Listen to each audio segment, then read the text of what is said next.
Hello everyone. ఇవాళ ఇంకొక important matter మాట్లాడుకుందామా? నేను మీ డాక్టర్ మధులతను.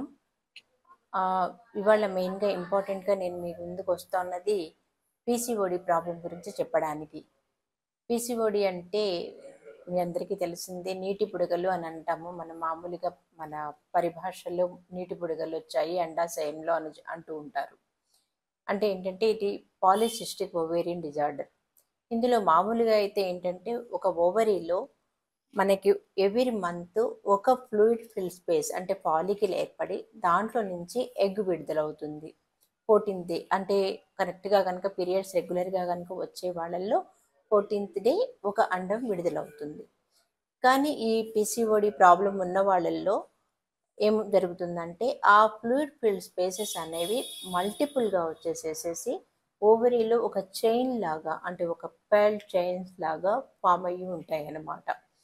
సో ఇది ఇప్పుడు ఆడపిల్లల్లో మెయిన్గా సే అబౌట్ యూత్లో కానీ లేకపోతే ఈవెన్ ఫెర్టిలిటీ లైక్ ప్రెగ్నెన్సీ కోసం చూసే వాళ్ళల్లో ఎక్కువగా చూస్తున్నాము. ఆల్మోస్ట్ సే అబౌట్ 26% వాళ్ళల్లో మనం ఈ పిసిఓడి ప్రాబ్లం చూస్తున్నాం. ఇది మెయిన్గా ఎందుకు వస్తుంది అనేది మనకి కారణం అంత స్పష్టంగా లేదు ఇంకాను.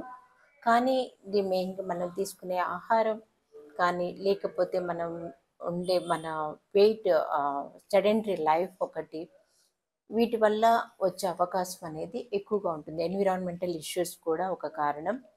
సో వీటికి అసలు ఏం జరుగుతుంది, లేకపోతే అసలు ఎలా మనం తెలుసుకోవచ్చు మనకేమైనా పిసిఓడి ప్రాబ్లం ఉందా అనేది మనం ఎలా తెలుసుకోవచ్చు అంటే లైక్ సిమ్టమ్స్. ఫస్ట్ అండ్ ఫార్మోస్ట్గా వీళ్ళల్లో ఏంటంటే ఇరెగ్యులర్ పీరియడ్స్, అంటే కరెక్ట్గా పీరియడ్ రాకపోవటం, 2 నెలలైనా 3 నెలలైనా కరెక్ట్గా పీరియడ్స్ రాకపోవటం. తర్వాత వెయిట్ ఇంక్రీజ్ అవ్వటం, అంటే ఒక్కొక్కసారి సడన్గా వెయిట్ ఇంక్రీజ్ అవ్వచ్చు, కానీ వాళ్ళు ఒక్కొక్కసారి కొంతమంది వాళ్ళు ప్రయత్నం చేస్తున్నా కూడా వెయిట్ లాస్ అవ్వకపోవచ్చు. తర్వాత కొంతమందిలో అన్వాంటెడ్ హెయిర్ ఫేస్ మీద కానీ బాడీ మీద కానీ అన్వాంటెడ్ హెయిర్ రావటం.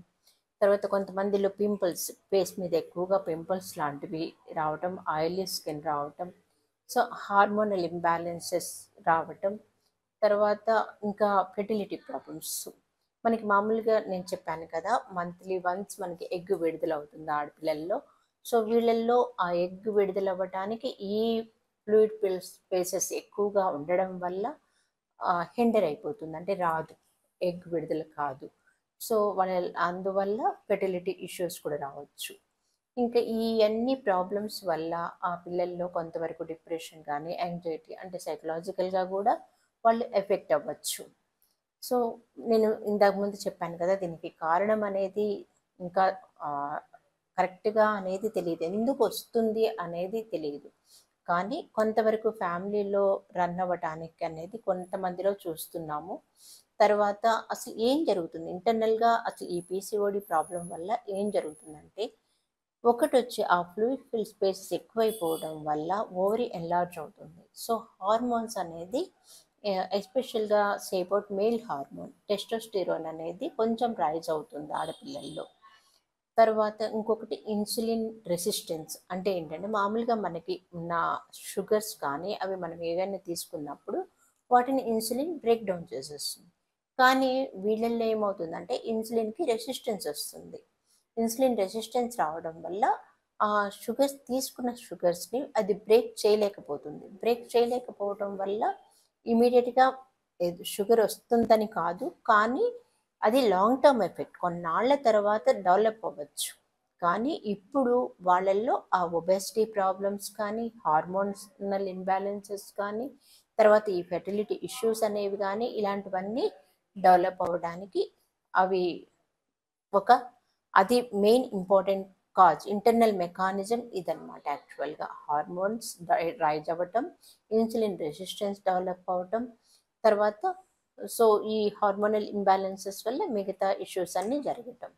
సో దీనివల్ల అసలు ఏంటి లాంగ్ టర్మ్గా ఏం జరగచ్చు, ఈ ఇన్సులిన్ రెసిస్టెన్స్ వల్ల లాంగ్ టర్మ్గా షుగర్ డెవలప్ అవ్వచ్చు. కొంతమంది పిల్లల్లో ప్రెగ్నెన్సీ అందుకుంటుంది. సో ప్రెగ్నెన్సీ అందుకున్న వాళ్ళల్లో కంపల్సరీగా ప్రెగ్నెన్సీలో ఏమైనా షుగర్ లాంటివి డెవలప్ అయ్యాయా అనేది డాక్టర్ సలహాతో కంపల్సరీగా చెక్ చేసుకోవాలి.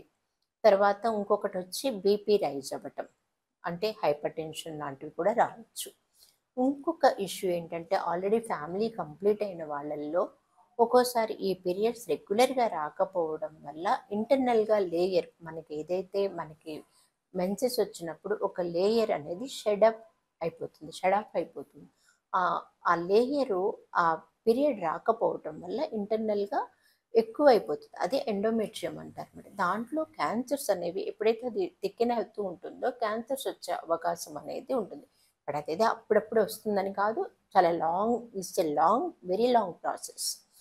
కాబట్టి మనం ఎవ్రీ 3 monthsకి కంపల్సరీగా పీరియడ్ వచ్చేలాగా చూసుకోవాలి. అది డాక్టర్ సలహాతో, డాక్టర్ ఇచ్చిన ప్రిస్క్రిప్షన్స్ తీసుకొని దాని ప్రకారంగా మనం వాడుకొని ఎవ్రీ 3 monthsకి పీరియడ్ వచ్చేలాగా మనం చూసుకోవాలి కంపల్సరీగా. అప్పుడు మనకి అలాంటి ప్రాబ్లమ్స్ని మనం అవాయిడ్ చేయడానికి అనేది చాలా యూజ్ అవుతుంది. తర్వాత ఇంకా ఏంటంటే, తర్వాత మనం ఏం చెయ్యవచ్చు వీళ్ళల్లో, అసలు ఎట్లాంటివి ఎలా మనం వీటిని రాకుండా ఆపొచ్చు అంటే మెయిన్గా హెల్తీ డైట్. యూజువల్గా ఇప్పుడు పిల్లలందరూ కూడా జంక్ ఫుడ్స్కి ఎక్కువ అలవాటు పడుతున్నారు, salty foods, junk foods. So వీటిల్లో ఏంటంటే వెనిగర్ అనేది వాడతారు, ఈ మంచూరియా కానీ నూడిల్స్ కానీ వీటిల్లో అదే మెయిన్ కల్ప్రిట్. సో వాళ్ళని కంపల్సరీగా హెల్దీ డైట్ అనేది, న్యూట్రిషియస్ డైట్ అనేది చాలా చాలా ఇంపార్టెంట్. లైక్ వెజిటబుల్స్ కానీ, బ్రౌన్ రైస్ కానీ, ఫిష్, చికెన్ తీసుకోవచ్చు, ఇబ్బంది ఏం లేదు. ఫ్యాటీ ఫుడ్స్ అనేవి అవాయిడ్ చేసుకోవాలి, సాల్ట్ ఫుడ్స్ అవాయిడ్ చేసుకోవాలి, కెఫీన్ అవాయిడ్ చేయాలి, కూల్ డ్రింక్స్ లాంటివి కూడా అవాయిడ్ చేయాలి.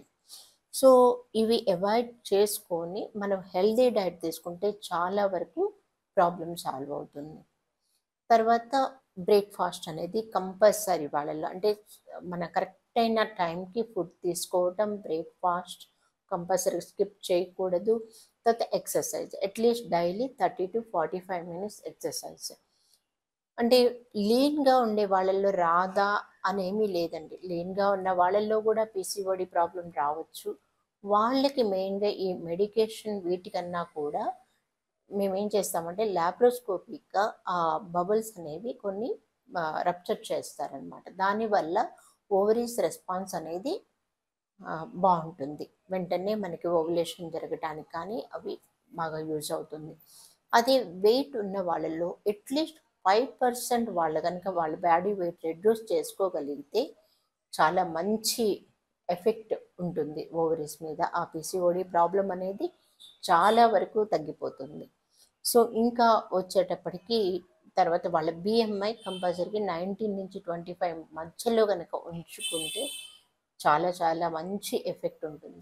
ఒక్కోసారి డాక్టర్ ఇది ఎలా కనుక్కుంటారు డాక్టర్ అనేది, usual simple scan is sufficient. Ultrasound scan చేస్తే మనకి అది స్పష్టంగా తెలిసిపోతుంది. దాంతో పాటుగా హార్మోనల్స్ ఏమైనా ఇంబ్యాలెన్స్ అయినాయా అవన్నీ, థైరాయిడ్ ఒకటి, టెస్టోస్టెరోన్ ఒకటి, ఇలాంటివన్నీ కూడా డాక్టర్ చెక్ చేసి చూస్తారు. సో దాంతో మనకి కన్ఫర్మ్ అయిపోతుంది డయాగ్నోసిస్ ఏంటి అనేది. తర్వాత ఒక్కోసారి ట్రీట్మెంట్ ఒక చిన్న అపోహ ఉన్నదండి చాలా మందిలో.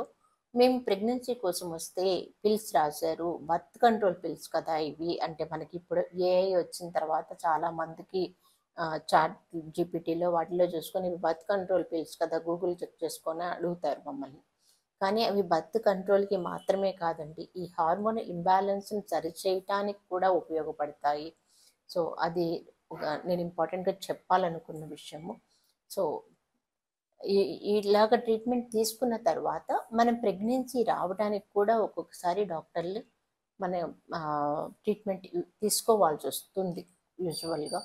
సో ఇది పిసిఓడి గురించి ఆల్మోస్ట్ చెప్పగలిగానని అనుకుంటున్నాను. మీకు ఏమైనా డౌట్స్ ఉంటే కామెంట్స్లో తెలియజేయండి, తప్పకుండా మీ అనుమానాలను తీరుస్తాను.